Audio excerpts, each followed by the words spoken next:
Hey, welcome to the Fireside, and more specifically, welcome to our Monday morning drawing group that we do each Monday in partnership with Reinventing the Tattoo. This is a replay of one of our recent live streams that we do every Monday morning at 8 a.m. Central Time, 9 Eastern. They're live on this channel, on the Fireside YouTube channel, as well as at reinventingthetattoo.com, as well as Reinventing the Tattoo's YouTube channel, and I think a couple of other spots. It's streamed in a few different places. It's basically just a way for us to kick the week off right. A handful of tattooers jump on a Zoom conversation, Zoom video call, and work on our upcoming drawings for the week, offer each other some constructive criticism, and it's just a little bit of shop talk, mostly sharing information about some of our favorite artists. Sometimes we talk technique or tools or machines or, stuff like that. There are two ways that you can participate with us. You could either tune in at 8 a.m. when we're doing the live stream and communicate with us by the chat function on the live stream.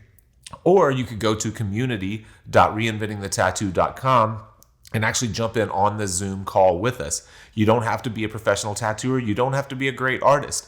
It's just a bunch of folks getting together trying to get their week started off right. So I hope you enjoy this replay, and I hope that you'll join us on an upcoming Monday morning live and in person. Thank you, as always, for supporting the Fireside Tattoo Network, and I will talk to you at the end of the episode. What are you using again, Jake? What tattoo machine? I'm using the Numa 4, and I go through so many. I've got a bunch of different machines, and I've been using like the Scorpion from Ink Machines. I've been using for coloring lining for the last year or two, and I've been using the Bishop wand for black and gray, and using Dan Cuban's Sidewinder for stipple stuff. And so I've been kind of bouncing back and forth. But switching these cams out on the Numa, I'm getting like everything that I need to do, I can do with just different cams. The only thing that's kind of a pain is that I'm having to switch cams out in the middle of the tattoo, but I've got that down. It's as fast as like changing a clip cord over or something would be now. But I think I'm actually just going to pick up a second Numa just so I can have the cams that I use the most often. But it really has made me so much faster. I've always been the slowest tattooer you would ever meet, and I feel a lot faster. I say that I haven't actually been to a tattoo convention where I'm tattooing around other people. When I get back to those, I'll find that I'm still half the speed of everyone else, but better than I was. Well, I guess speed is a goal at some point. It's not really mine at this point. Like, I'm just like, whatever, man. Like, yeah, we're gonna do this, and I'm gonna tell you how long I think it's gonna be, and that's what I can offer. Yeah, that's my big problem is that I tell people how long I think it's gonna be, and I think they kind of budget for that, and then I forget what I told them, and so like 4 sessions in, they're like, "Oh, so is it gonna be another session?" Like, "Oh yeah, it's gonna be like 3 more." They're like, "Oh," and I can tell, like, "Oh, I bet I told you it was going to be 4 sessions." I was wrong about that.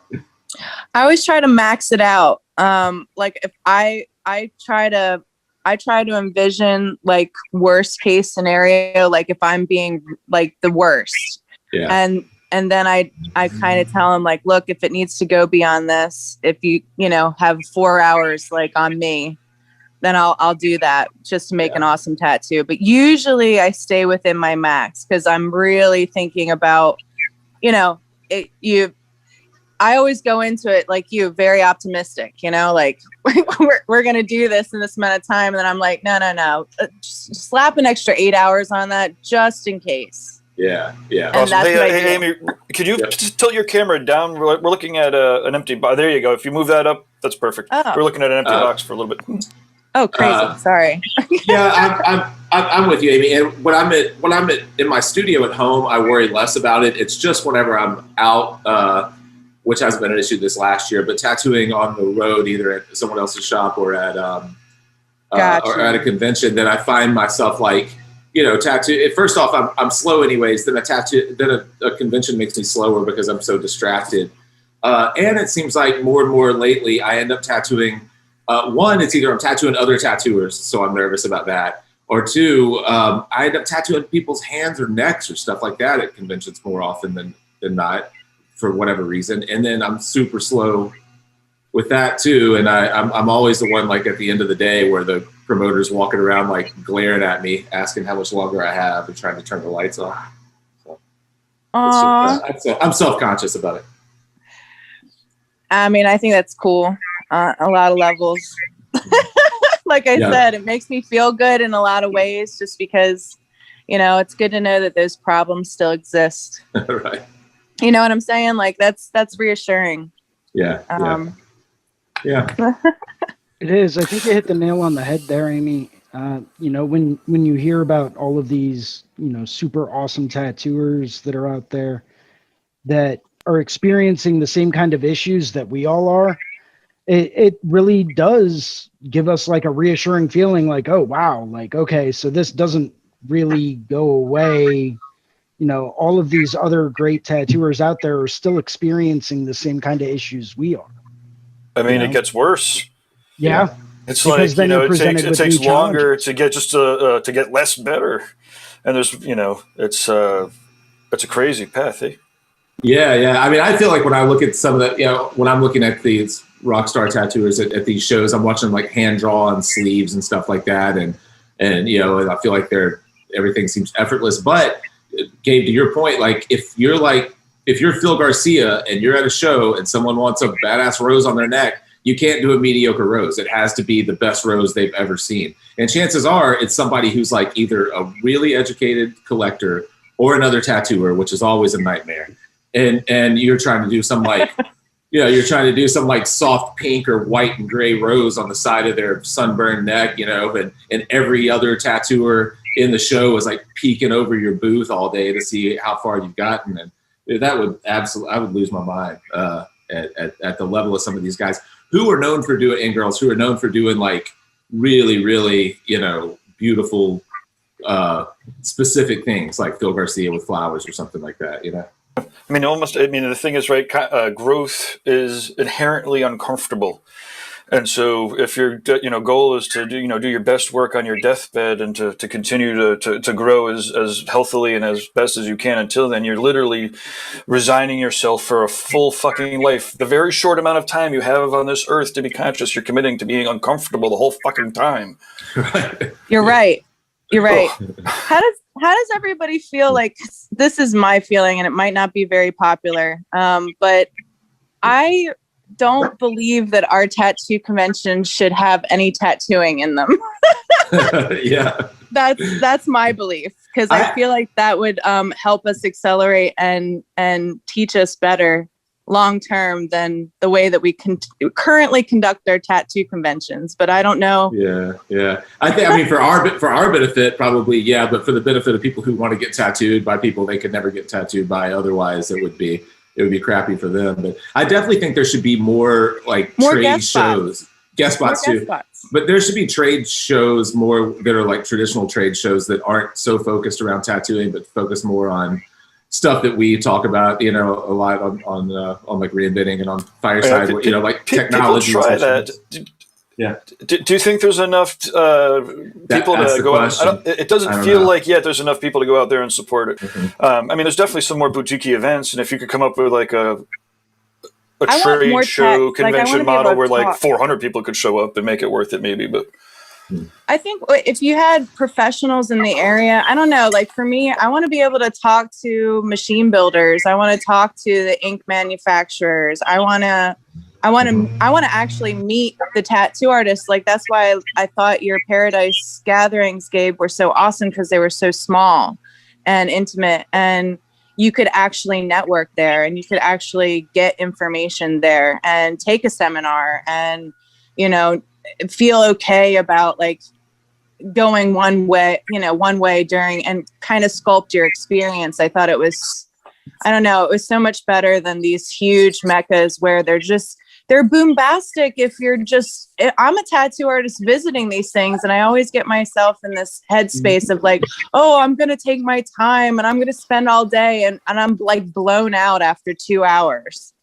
Like, I'm like, oh my God, I can't anymore. Like, I don't want to even be here anymore. I want to get food. I want to lie down. I'm totally saturated. And unless I was getting tattooed, which I get, the client perspective of it, but in reality, is it really the way that we want people to really get their tattoos anyway? Do we want to encourage that? I mean, I feel like COVID brought up a lot of long-standing reservations that I've had about how we want people to acquire their tattoos. I mean, I get it. There's multiple different ways of tattoo acquisition, but it's for me, I don't like to say it this way, but for my age in this industry, I like my appointment only status. I like it when people think about the things they're doing. I like it that they sculpt their experience. They think about the permanence of it, and that we have a real conversation about what they want to do. You know, that's just me. But that's not exclusive to like, you can get that at convention. I mean, well, I suppose the flip side of that, right, is how many times are you motivated by, 30 to 50, sick tattooers that you're directly getting inspired from to work alongside of, Right. Now, again, there's a wide variety of different types of conventions, but, ultimately everyone gets to play however they want to, right? I mean, there's a lot of people, a lot of tattooers that got discovered by, run around from convention to convention and really killing it, but anyways, again, it's kind of I'll yield the floor. It's kind of fun to watch everybody kind of, create the environment that they thrive in. So just to kind of jump in here and throw in my 2 cents coming from my previous life, before, full-time tattooing and all that stuff. As I may have mentioned, I used to work in the IT field. So I was attending a lot of different conferences all over the country, going through, and maybe I'll take one on this platform or one over here dealing with this. And the way that they broke those conferences down based on what I'm hearing you say, Amy, I think their format would actually be really beneficial, where essentially you would have, say, 5 or 6 individual dedicated rooms, right? Or even more, depending on the size of the show. And you would have it set up in blocks of time so that you could say, okay, well, it's, noon on Friday. I have an option of going to attend these 3 different seminars. Which one do I find the most interest in? Let me go through and I'll attend this one for, say, 90 minutes, 2 hours or whatever. And then after that, I have another choice of 3 different seminars I can go to. I'll go to that one for 2 hours. And then, wrapping it all up with like a third or a fourth, 2-hour-long seminar with like a lunch break in between so that everyone can get together and network. Lunch break? They were. Well, don't expect that at Paradise. Meetings and lunch breaks. And all I know is open heart surgeons don't do open heart surgery at their conventions. Yeah, that's true. Yeah, sure. That's because it's open heart surgery and not tattoo. Giant difference. Well, I know, but the thing of it is that it's permanence, and I think that there's a level of responsibility for that for me. That if you really want people to wrap their heads around permanence, you have to, and especially if we're like, we're having these other conversations about inks and their safety or their whatever throughout time, and we're like saying things like, well, we're worried about the traveling of these inks in the body. And these kind of conversations to me are only supported if we then look at how we give a tattoo to somebody or deliver a tattoo to somebody and say, okay, well, within this, how can we shape the attitude of our client? And, it's really kind of a weird thing for me to say when they show up to my studio, well, you can't get tattooed drunk, but then have a tattoo convention where they can have a beer in hand while they're getting tattooed. You know what I'm saying? Like, there's a lot of. But what are the laws? I mean, is one beer against the law? Or I know it's illegal to get. I think. Yeah. No, it's more about the attitude of the client and trying to stand behind what you're doing to them. And it's about control on certain levels and having a command. Whereas when you're at a tattoo convention, you're kind of at the pace of the tattoo convention, Oh yeah, it's got a life of its own. Oh yeah, and I'm not saying I don't dig it on certain levels, but there is an attitude that I think that gets shaped in our client. If they see certain things, they're like, oh, I can do this here. And you're like, well, yeah, I mean, yeah, you kind of can. But it's not anything that I shaped. I didn't, involve that. I'm showing up, I'm being a part of the event. I'm doing my bit. And like you said, there is a lot of different kinds of tattoo conventions out there for sure. Just to jump in. We're talking about. I was going to say, in my mind, there's generally two different types of people that get tattooed. You have your serious art collectors and people that are getting it for a much deeper purpose. And then you have, people that are willing to go to Joe Schmo Kitchen Magician, down the road that'll do it for $100, who don't really care about pigment migration in the skin. They don't really care about, oh, well, I don't know if those are the most high grade needles that you can possibly get. And how is that going to affect the quality of tattoo I get? I've personally started to see a little bit of a rise in people that either turn around and just say, oh, I don't care. I just want a full sleeve. I don't really care how it ends up looking. This is my budget. I want a full sleeve, right? Granted, I usually tell them, listen, if that's the way you're approaching this, then I'm definitely not your guy. But that's generally the way that I've found people break down, is into those two categories, the people that care and the people that don't. And there are also people who there are people who are not going to be serious tattoo collectors, but maybe want a piece, and they are going to research and get the best piece. At least research the artist. They may not research pigments or whatever else, but they'll at least research the artist. I have people pretty regularly that reach out that want something small, and I say, sorry, that probably, let me make a referral because I only work off of a flat day rate. And they say, oh, that's fine with me. I just want to make sure that I get, that's the only tattoo I'm going to get. I'm fine with the day rate. So like there is an in between, but I agree with your point. I think that I think with conventions and stuff, we're talking about benefiting two completely different groups of people, not just two, more than that. But there definitely should be trade shows and things like Paradise that help artists grow. But then I know a lot of tattooers who make their living, traveling from convention to convention. My buddy Sailor Jesse, that dude traveled for like 5 straight years and never had a shop and made a good living just tattooing at conventions and doing guest spots. And there are a lot of tattooers who live that life and love it. And it's a cool life. And I spend time with them when we're at shows. And I'm like, where are you? Well, next weekend I'm at, in Philadelphia. Next weekend I'm here. And, it's a cool lifestyle they live.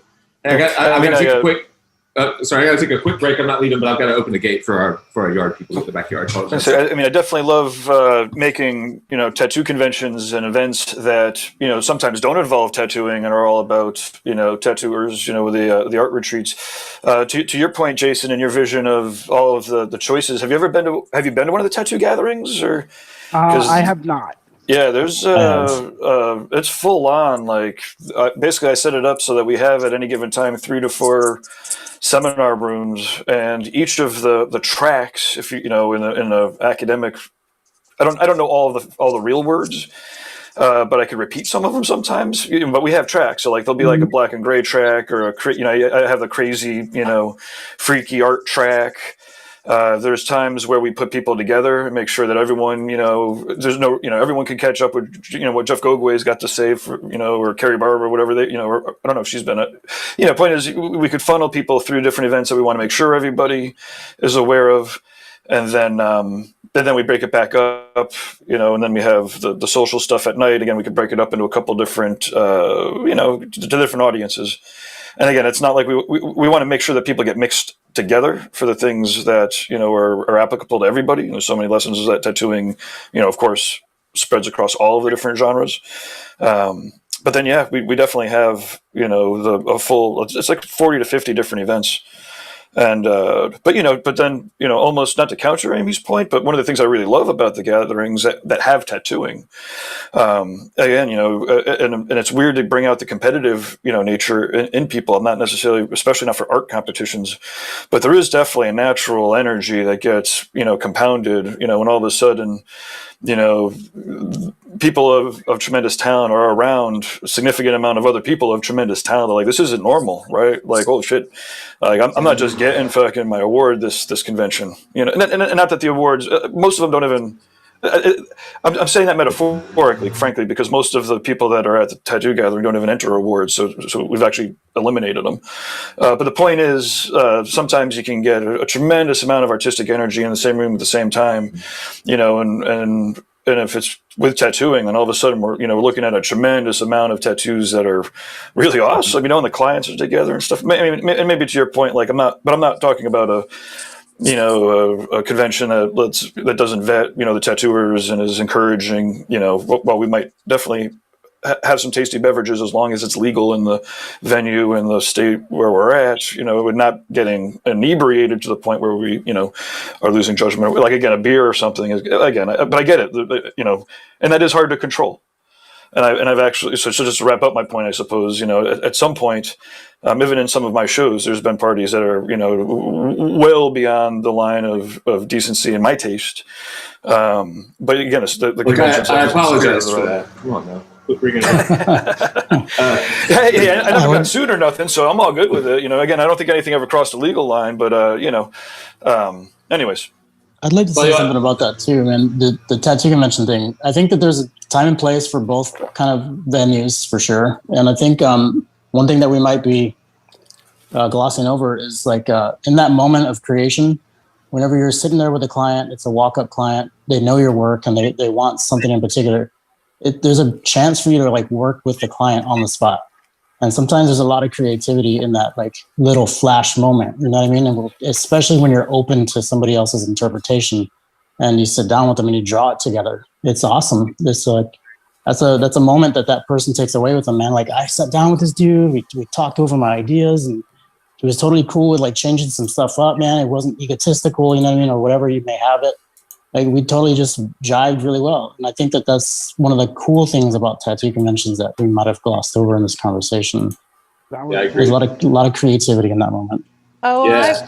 I kind of do that virtually. I mean, they're not sitting right there in front of me, but I definitely do that on a regular with my clients anyway. Like I'm one of those tattoo artists that show them before they get tattooed. They're able to preview 2 days prior. I organize my schedule and my drawing that way so that we have a back and forth. That's something that I don't know. It's intrinsic to my process because I want, especially if I'm doing something where they have to be turned away from me, I want them to be so jazzed. I want them to not be sitting there in that moment worried about what will happen. Because the more questions they have in their mind and the more kind of anxiety, it kind of messes up me in that moment where I need to commit and I need them to be solid. So I do all that. But that's me and that's my process. And I realize that's not everyone's process. And it depends on the work you're doing, right? Like, if you're doing a smaller piece that isn't taking up somebody's entire arm, you can have a little bit more levity about like changing things up or kind of doing things at a moment's notice. And I've definitely done that just in my studio, we've switched something up in the moment and been like really solid about it. But like, I don't know. For me, I feel like as far as like product companies and things like that even sponsor the tattoos, I was talking to Lauren about it a little bit with ink. I feel like, everybody's got to keep in mind who their client is. My client is the person I'm putting a tattoo on. The product companies, their client is me. And so if they want to appeal to me, I can't be so busy at a tattoo convention that I'm traveling to try and satiate my clientele when they want me as a client, like it doesn't, I don't know, the whole thing doesn't really, for me anyway, create or choreograph the best kind of alignment of all of these facets where everybody gets to communicate and sell what they're selling to who they're selling it to integrally. And that's just how I feel about it. Not to say I don't do conventions, because it's kind of the way that we get ourselves out there, right? That we tackle new market space. But I try to make sure I'm booked. And I always have people coming up to me during a convention saying, how do I get tattooed at this thing? Everybody's busy. Everybody's booked. And I'm like, Well, dude, everybody traveled to be here. So a lot of the people who travel make sure that they're already booked up for the event. I'm sorry, but that's kind of how it goes. That is true. That's one of the unfortunate things about them too. Well, but there's a lot of tattooers who specifically keep days open on conventions. I mean, there's a lot of tattooers that specifically would say it's not a success unless you can book up, at a show. Yeah. If you're already tattooing people that you already, could book in advance, what's the point of the convention, right? I mean, and likewise, if the convention is not supplying those people, then the convention should be working hard to get people through the door so that people are busy. I do want to just put out a real quick plug. This October, we are doing an event at Jiminy Peak that does not have tattooing at it. In fact, we don't have. I mean, it'll be very, very small because we can't fit more than 100 people in a room. We were talking about it, Gabe. So, Eric and I, we're about it. Awesome. I'm in. Well, my thought is, given ReInventing and the reach that we have now, we might not even advertise it much more than just letting people know that it exists. 'Cause, frankly, again, I see that there's tattoo conventions happening, but on the other hand, I think that the next thing that we do should just be really chill, really low key. We'll have different rooms to webcast from with different sets. We'll webcast out seminars, so we could help artists make a little bit of dough that way. Help mentor artists, teacher artists, make a little bit of dough that way. But it is definitely being billed right now as a BYOB, old school party. So far I'm not paying for anybody to come or anything. Everybody could just show up. We'll have some tickets. Who knows how much they are or what they'll be, but there's only 100 rooms at the hotel too. So we'll keep it real chill. And officially no tattooing. I don't want to jump through any hoops this year, so fuck it. I'm there, man. Sounds awesome. Yeah. Yes. Rough time for convention promoters. It's obviously, but this year is also a wash. It feels like this year is a wash. We're just bumping everybody up till next year and giving them credit. But we have had a couple people ask for some refunds. Because we have another event scheduled, it's not, I don't necessarily feel somewhat obliged. We have been able to pay him back. Wait, what was that? What event was that for? This is Rock River. Oh, okay. Gotcha. So we're bumping up, but we do officially have dates for July of next year. And so we're going full tilt for that. And so next year we have Rock Rivers in July. That'll be outside of Chicago. It's about an hour outside of Chicago, hour and a half outside of Chicago. And then we'll do the Paradise Tattoo Gathering full on, Thursday to Sunday, where there'll be, select amounts of tattooing.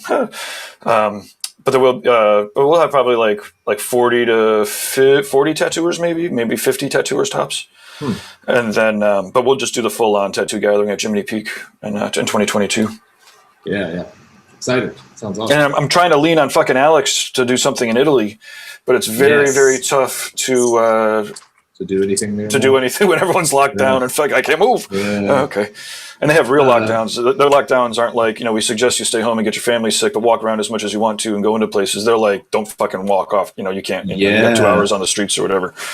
Yeah, same thing. I think I've mentioned to you, my partner in Digital Skin, Julio, he lives in Madrid, and they're back down, I think, to, I don't know if they are now, but basically like one person from the household could even leave at once. Like, so you had, they have like markets for each neighborhood. So like you had a set time you could go to the market and get groceries or whatever. But like he and his wife and kid couldn't even like go on a walk. He has a baby. They couldn't even like take the baby on a walk together. They had to do it like individually.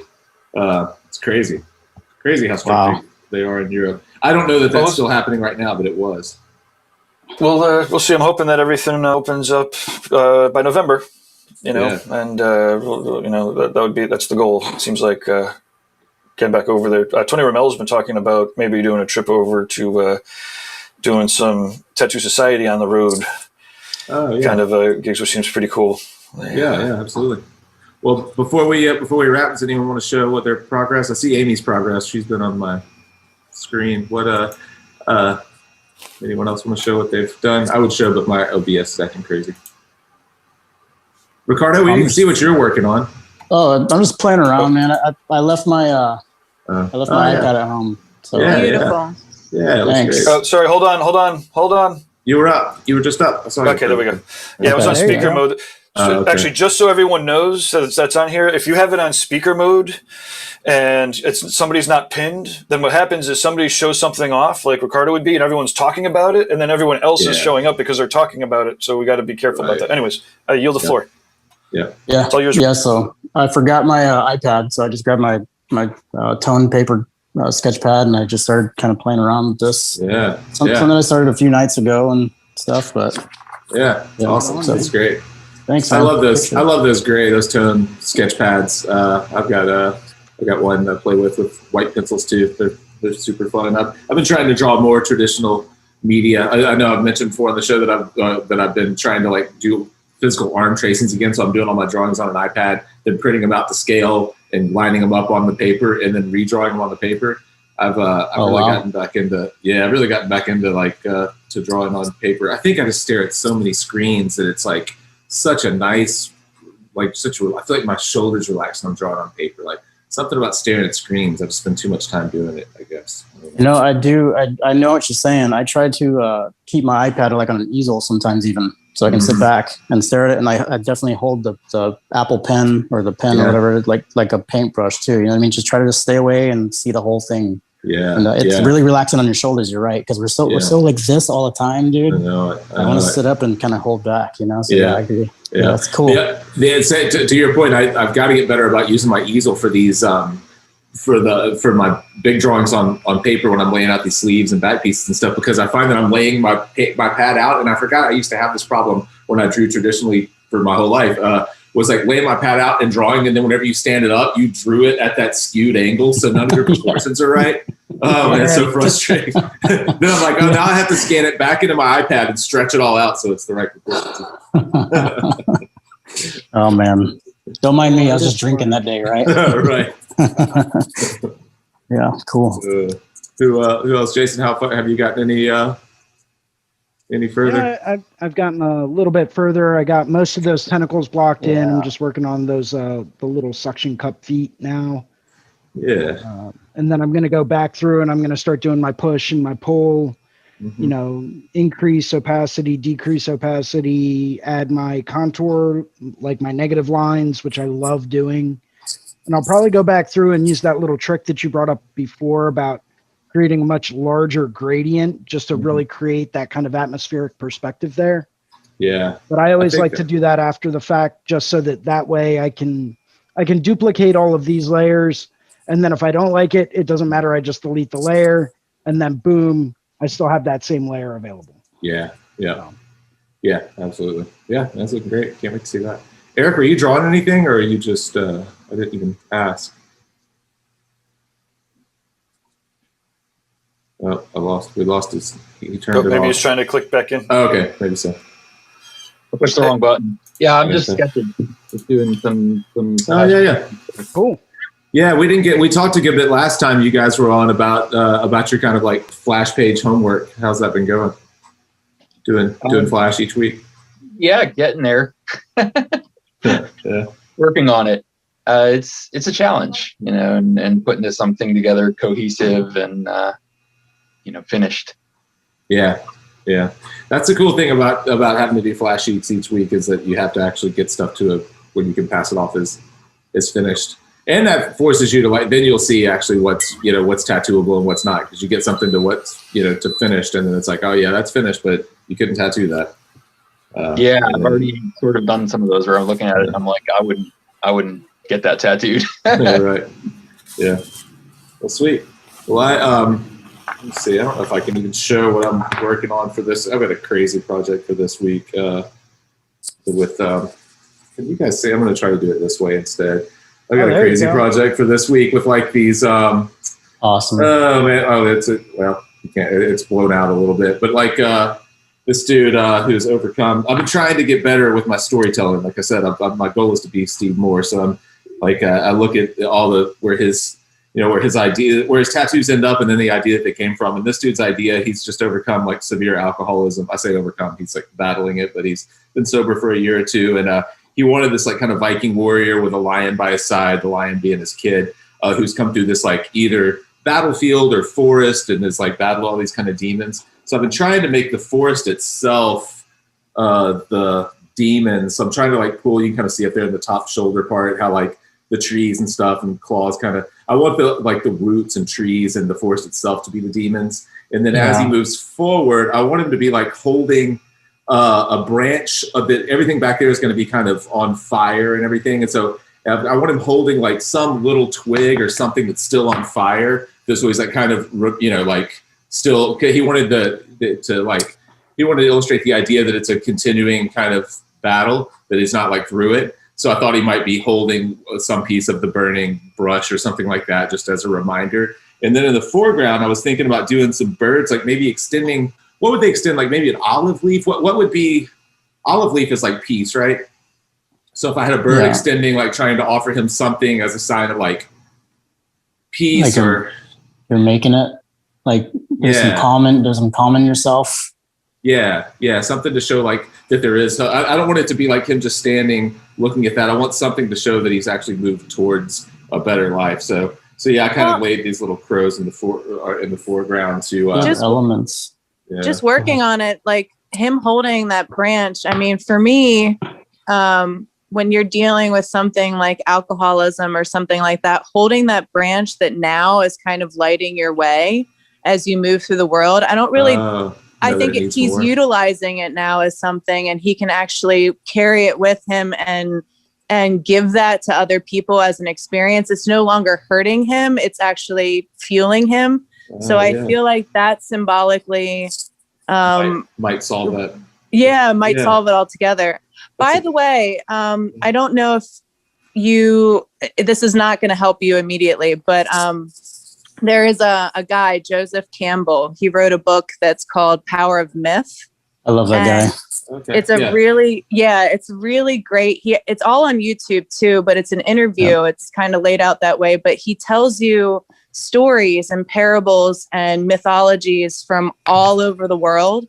And it just might help kind of get your, like in the moments where you have to come up with these kind of problem solving that are symbolic like that need storytelling.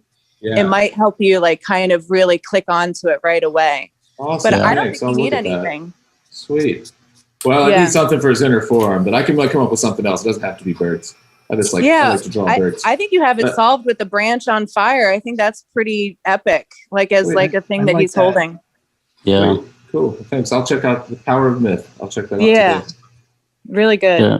He's awesome, man. He's the dude that taught George Lucas before he did Star Wars. Even. Oh, really? Oh. Yep. Did he teach, or was it just a direct inspiration? But it was definitely one way or another. It was definitely a. I think he took. I think he took one of his classes. Yeah, at college when he was teaching. Yeah. Wow. Awesome. Yeah, it's classic. Yeah. The hero's arc. Right. Jake, you know the whole. I'm sure you know it. All the high performing people are all about the story arc and the hero's journey and. Yeah. I don't know that I've heard. I don't know that I've heard Power of Myth. The name Joseph Campbell sounds like something I would have heard, but it's also a name that I probably have heard. Yeah, sweet. I'll check that out. Cool. Well, I'm going to spend the rest of my day. Well, after I go to the gym, I'm going to spend the rest of my day on this drawing because this is for Wednesday, and I haven't shown the guy anything yet. So I'm hoping I can send him something by the end of the day today.